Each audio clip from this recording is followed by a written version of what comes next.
Cartilaginous fish and bony fish का difference पढ़ना है।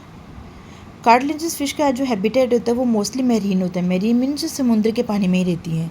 और बोनी फ़िश का जो हैबिटेट होता है ये समुद्र के पानी में भी रहती है और ये फ्रेश वाटर में भी रहती है। फर्टिलाइजेशन इसकी कैसी होती है? इंटरनल होती है, बॉडी के अंदर ही होती है, और इसकी फर्टिलाइजेशन जो होती है वो एक्सटर्नल होती है।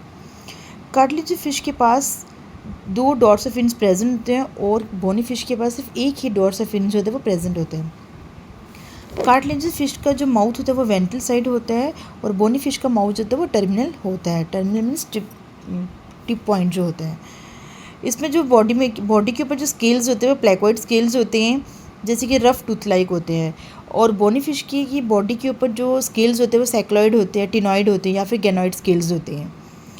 बॉडी कवरिंग इसकी रफ़ होती है और इसकी बॉडी कवरिंग जो होती है वो स्मूथ होती है, फिर शाइनी स्किन होती है।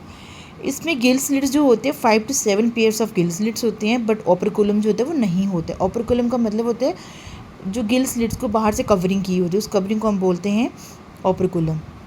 इसमें usually 1 pair of gill slits होता है और विद ओपरकुलम भी होता है।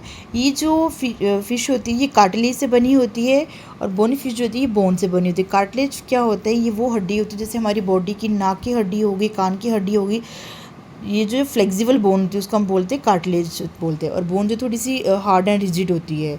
अब कार्टिलेज फ़िश की जो एग्जांपल है जैसे शार्क इसमें आती है, रे आती है, और बोनी फ़िश में आते हैं राहू आता है, कैटला आता है। Thank you.